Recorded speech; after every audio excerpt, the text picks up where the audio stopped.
Welcome to another exciting episode of the Epic Entrepreneurs Podcast. I'm Brad Sugars, the Chairman and CEO of Action Coach, and today we're diving into the minds of some credible business leaders, uncovering their real stories, strategies, and the secrets behind their victories. It's not just about success, it's about the journey, the hurdles, and turning challenges into opportunities. So let's jump right into it.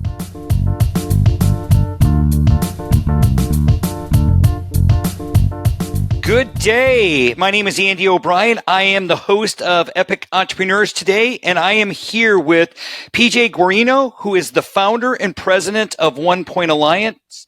As an entrepreneur, he has consulted on or owned over 15 businesses. His true passion, however, is his family and his ministry. In addition to 4 children, 3 of which work in 1 Point or work for 1 Point, he has 3 grandchildren and 17 nieces and nephews. And he's also a friend of mine. PJ, welcome to the show.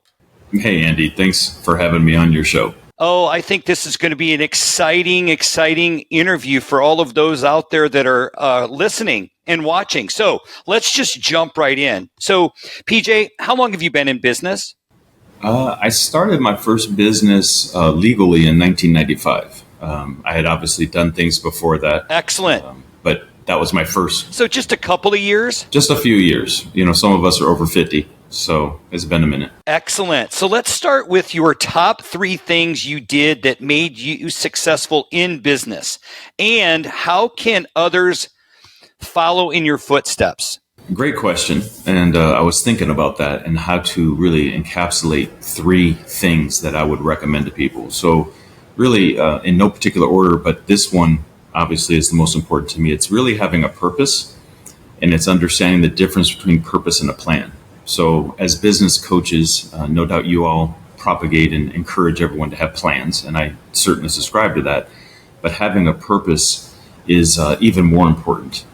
The reason for that is a purpose is your destination. The plan is how you get there. When you have fixed in your mind your purpose, it enables you to be agile and nimble with your plan and adjust and correct and not give up. Secondly, I'm a firm believer in education. I was in school before I became a contractor. I had some other goals and changed, and we'll no doubt talk about that. But educating yourself as a business person, not only initially, but throughout your career is vital. Because if we're not learning and growing, then we're falling behind. And then finally, systems. Everything should be a system. Doesn't matter if it's the schedule for dinner or how you run your business. Everything in life really ultimately should be a system. And so I think those are the 3 most important things. Excellent. I love it. So back to your beginning. What made you decide to get into business? Well, I think I always knew I was going to be in business because I, from a young age, recognized the fact that I did not like being told what to do or being held accountable by other people.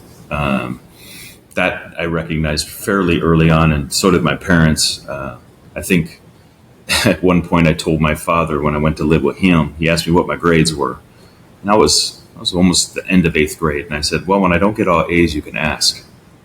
And that's really kind of been my whole life, that I feel like I hold myself accountable. So I knew I could never really work for someone. So right from a young age, my goal was to be a lawyer.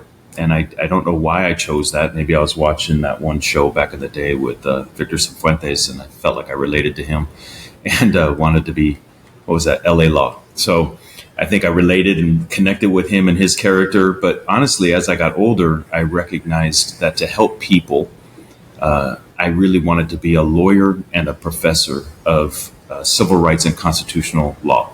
And so I was in school for that, graduated and was going to law school or getting ready to go to law school for those things. And then I met my wife, and my wife was studying the Bible with Jehovah's Witnesses, and that radically changed my life when I decided to become a witness and to study the Bible, and really changed everything in terms of my focus. What it didn't change, Andy, was my desire to help people and my desire to teach people. And so all it did was change how I did that. So my work, I had painted all through college while I was in university. And so I realized I could provide for my family painting. And so my brother-in-law and I started a business in 1995. But I could teach and help people through my ministry. So I still had the same goal, same purpose, but I just changed the way I went about doing it. Oh, I love it. I love it. All right. That is an amazing history lesson for you. So in all the time, what has been your biggest challenge and how did you overcome it in business? Yeah, great. So unfortunately, my business challenges coincide with pretty much with my personal life challenges. I've had to start over twice. So in my mid 30s, early to mid 30s, in the early 2000s, I was semi-retired. My brother-in-law and I had built our painting business to where, because of our systems and the education we received, subscribing to Gerber and other business education things we learned, basically I was working 2.5 days a week. We owned 3 businesses, and the business was growing exponentially. We had key people in place, all the things that we talk about in terms of building systems and leveraging people and putting people in the right positions, all the things that Action Coach advocates, and it was working. And then the Great Recession happened in 2008. We were able to ride it out to 2010, but our revenue went down $4.5 million in 12 months, and that wasn't sustainable with a $30,000 a week payroll or more. So I had to start over, and so I left. We lived in Reno, and I had to find a place to go live and start over. And so we moved to Austin, Texas, where we currently are. And starting over at 38 years old, I called it a net zero. I didn't own anything and I didn't owe anything because we were lost to everything. The novelty of starting over your painting business, when you go from a company of over 100 to 1, which was me, the novelty wasn't quite as thrilling as it was when we started when I was 22 years old. So I worked with another organization for about 8 or 9 years, a friend of mine. And that went well. And we started building multiple concepts on a national level and co-owned 3 or 4 businesses with that gentleman. And then everything fell apart with that. And those circumstances were a little bit beyond my control. But needless to say, in 2018, I had to start over again. And so those were 2 challenges. They affected my personal life. I think someone wrote a book about every business is a family business, Andy. So truly, those were big challenges. And it goes back to that whole concept of having a purpose. My purpose of taking care of my family, of helping people, never changed. And so that's what got me through that, because my work has never been the most important thing. So my self-esteem wasn't tied up and connected to all that. It still was challenging. It's nothing like not having income and not having a business. I'm unemployable with other people. So those were very challenging times, both times. Excellent. I love to hear that you are not tied, your identity is not tied to your business. So looking at all of that and your perseverance and your tenacity, how did you personally have to grow, or what did you most have to learn or create for your success? Well, I've mentioned it more than once now, but it's the whole concept of purpose. I have, from a very young age, been a planner. As a young child, I made lists, and it's very invigorating to make a list, to cross things off your list, to set goals, to achieve your goals, to go to school, hit your goals, all the things. It's all very, very invigorating. And most overachievers can relate to that. The problem is when things don't go well and you're not knocking things off your list or you're not achieving your goals, the reverse can become very discouraging. So I had to learn to not just be a planner, like I mentioned before. I had to be a purposer, because I can't control everything. None of us can. I didn't plan for the Great Recession. I can't plan different things in my life with my children or other things that are out of my control. Certainly couldn't plan a pandemic, which affected the beginning of this business, or the entity that I was involved with that fell apart in 2018. Those are all things beyond my control. So I had to really lean into this thought of being a purposer, and really having a purpose as the most important thing, so that I just could get out of my own head. The other thing is just leaning into education. And I don't mean education in the sense of having a vast array of knowledge. If you're a learner, which I am, that's still true. But I mean education as it pertains to what we're doing. So in order to be the best business person or the best parent or the best father, it's learning how to do those things, because when things start to go sideways, you have resources to rely upon, and education and ways of thinking in order to tackle problems. But it's also, and it again was in your book, which by the way I just finished yesterday, it's having a team. And it's not just having a team in your company, but it's having advisors. So I'm a firm believer, you articulated the two A's, or however you articulate, the attorney, having an accountant. I have a business coach, which is you. And I have several other people. And when you have a team, you kind of get out of your own head when you can talk things through. So those are real important things that I had to learn and implement. I love it. I love it. Now, for the folks that are listening in right now, tell me, how many books have you read on your business or things in your business just in the last 60 days? It's not what it should be, but in the last 2 weeks, I've read 3 books. And a friend of mine's coming to visit tomorrow, and he's bringing 3 more. So usually my goal is 1 a month. I know others that read 1 a week, but when I'm at home and I'm working my normal schedule, it's hard to read for hours every day. When I'm not in my environment and I'm working remote, I read while I do other things, so I have much more time. So I like reading. I action items out of the books and add them to our plan, whether it's whatever particular quarter I land the items in, but I like to do that to keep my ideas fresh. Excellent. And I think that just goes to who you are in business and the learning. I just wanted to make sure folks at home and that are listening or watching understand that your education comes from multiple sources. And I've seen your desk, and I've seen the books with check marks and Post-it notes and flags. And I think that's very important, because you do always go back to that. So really quickly, I've got a few more questions, but this is, I think, one that I think is really important. PJ, where are you working from this month? Yeah, so good question. I'm working from a little town called Todos Santos, which is in Baja California, which is the southernmost state of Baja. So at a little beach village that have some friends that live here. And so we're working with the English congregation, which is a very small group. And I'm able to work remote as long as I have internet. And I'm here with my wife, which is also our 30th anniversary. So for a multitude of reasons, that's why we're here. We like it here very much. I've lived in Mexico off and on for many years, and in Tonga before. So that's our goal. And so we were here in December for a month. We're here in April for a month. We'll be back in December for 2 or 3 months.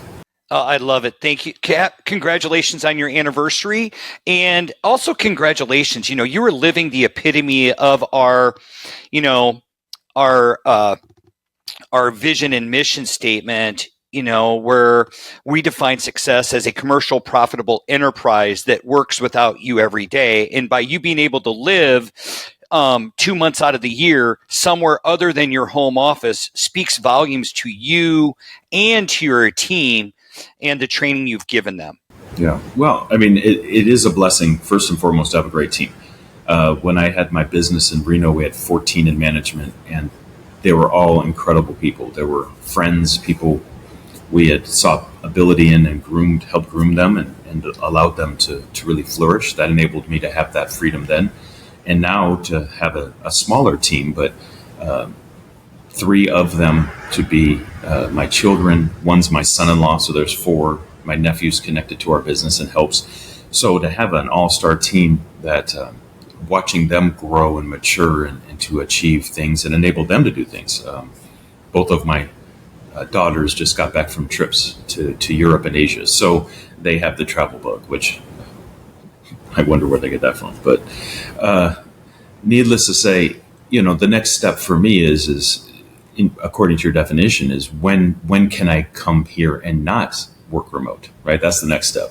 So we're not quite there, but it's okay. This is a nice compromise to keep things moving and to do it remotely. Excellent. All right, a couple more questions. All right, let's look at business coaching for a minute. Why get one, and what did it do for you and your business? So when you asked this question, I've thought about it, and a couple things came to mind, a couple different illustrations. First of all, there's a scripture in Proverbs says, in a multitude of counselors, there is wisdom. So anybody who thinks they can figure stuff out on their own, that's not the way it works, right? I'm not going to say it's a lack of humility or modesty, but sort of it is, because the reality is no one knows everything.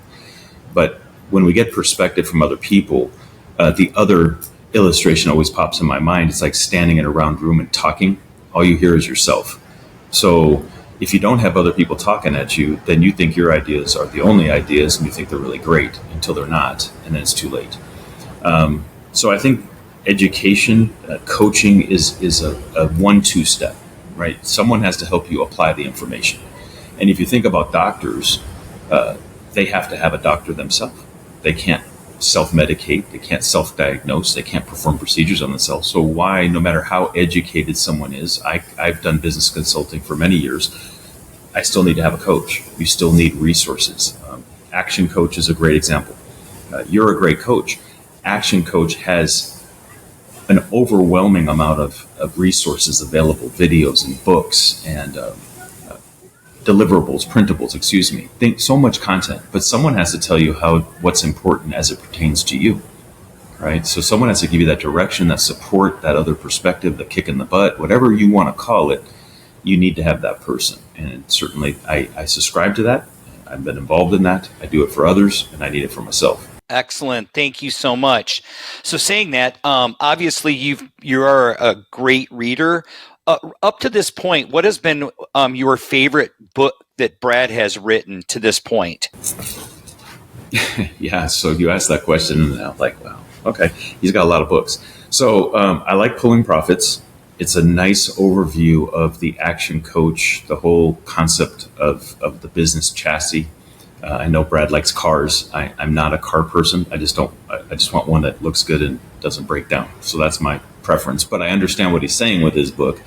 I like that book. It's a great overview of the whole process. And I just finished in the last week the Instant Repeat and the Instant Referral. Both excellent books. And then the other two are coming that you gave somebody. So I love Brad's books. I like the connectivity. There's a lot of themes that thread through each of his books, and he is always touching on the same concepts, because in the end, I want to get my head around the whole. And so I really subscribe to Action Coach and what it does. And so Brad's a prolific writer, and so I will be a prolific reader of his writings. Excellent. Thank you. All right, final question. Top piece of advice you got or would give to another entrepreneur? I think I've probably said everything. I think the key to everything, honestly, is just being humble. The minute you think you got to figure it out, Lowe's didn't evolve because Home Depot didn't take their eye off the ball. So I'd rather be like Starbucks, who is just thriving and growing and maturing as a business. I don't want to be big like Starbucks, but I think it requires humility, Andy. And if you think that you need help, and you need other people, and you need to keep learning, then you'll always do well in business. Excellent. Excellent. Well, I tell you what, you've been part of the Epic Entrepreneur podcast, and I want to thank you for joining us, and thank you for spreading the word of what we're doing here. So with that, I will close out. I'm Andy O'Brien. This is PJ Guarino, and we've had a great time here with the Epic Entrepreneurs. Thank you, Andy. And that's a wrap for today's epic conversation here on Epic Entrepreneurs. Huge thanks to our amazing guest for their pouring their heart into sharing their journey. If you enjoyed this episode, hit that subscribe button, leave a review, share it, or hit that bell. But until next time, let's make sure you keep dreaming, take massive action, and stay epic.